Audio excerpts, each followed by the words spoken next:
സ്ഥാനാർത്ഥി ചർച്ചകൾ സജീവം. ലീഗിന്റെ മാനദണ്ഡ ഇളവിൽ പ്രതീക്ഷകൾ നഷ്ടമായത് യുവനിരയ്ക്ക്. ആസന്നമായ മുനിസിപ്പൽ പഞ്ചായത്ത് തിരഞ്ഞെടുപ്പിൽ സംവരണ സീറ്റുകൾ തീരുമാനമായതോടെ എല്ലായിടത്തും സ്ഥാനാർത്ഥികളെ ചൊല്ലിയുള്ള ചർച്ചകൾ സജീവമായി.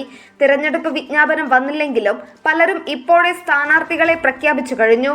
3 തവണ മത്സരിച്ച് കഴിഞ്ഞ തവണ മാറി നിന്ന ജയസാധ്യതയുള്ള ആളുകൾക്ക് മത്സരിക്കാമെന്ന മുസ്ലിം ലീഗിന്റെ പുതിയ നിബന്ധന പക്ഷേ യുവവിഭാഗത്തിൽ ഉണ്ടാക്കിയ നീരസം ചെറുതല്ല. 4-5 തവണയൊക്കെ പയറ്റി തെളിഞ്ഞവർ വീണ്ടും കുപ്പായമണിയുമ്പോൾ തീർച്ചയായും വളർന്നു വരുന്ന പുതിയ തലമുറയിലുള്ള പ്രവർത്തകർക്ക് അവസരങ്ങൾ നഷ്ടമാവുക എന്നത് സ്വാഭാവികം. പലയിടത്തും ഇതുമായി ബന്ധപ്പെട്ട ചർച്ചകളും വിവാദങ്ങളും ആരംഭിച്ചു കഴിഞ്ഞു.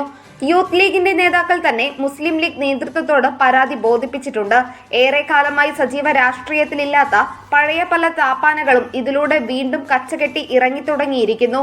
എന്നാൽ ഇക്കാലത്തും സജീവമായി സാമൂഹിക പ്രവർത്തനങ്ങൾ നടത്തിയിരിക്കുന്ന നേതാക്കന്മാർക്ക് മാത്രമേ ഈ മാനദണ്ഡം കൊണ്ട് സീറ്റിന് സാധ്യതയുള്ളൂവെന്നും പ്രാദേശികമായുള്ള വാർഡ് കമ്മിറ്റിയുടെ പൂർണ്ണ പിന്തുണയുണ്ടെങ്കിൽ മാത്രമേ ആ മാനദണ്ഡം പൂർണ്ണമാകൂ എന്നുള്ളതുകൊണ്ടും അങ്ങനെ 3 തവണ മത്സരിച്ചു എന്നതുകൊണ്ട് മാത്രം സ്ഥാനാർത്ഥി യോഗ്യത ലഭിക്കില്ല. ജില്ലാ പഞ്ചായത്തിലും ബ്ലോക്ക് പഞ്ചായത്തിലുമെല്ലാം 3-4 തവണ മത്സരിച്ച് ഇനി നിയമസഭാ സീറ്റ് ലക്ഷ്യം വെക്കുന്ന പല സീനിയർ നേതാക്കൾക്കുമുള്ള ഒരു ചെക്ക് കൂടിയാവാം ഈ ഇളവെന്നും വിലയിരുത്തപ്പെടുന്നു.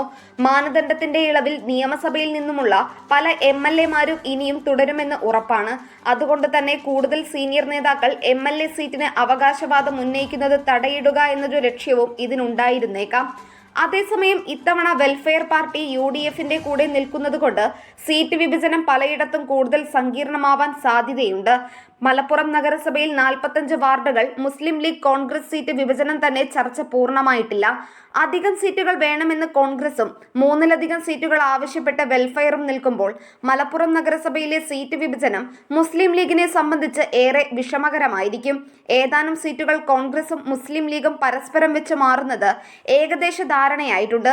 ഇതുമായി ബന്ധപ്പെട്ട വ്യക്തമായ ചിത്രം അടുത്ത ദിവസങ്ങളിൽ തന്നെ തെളിയുമെന്ന് പ്രതീക്ഷിക്കാം. Nandana Babu, SS news, Malappuram.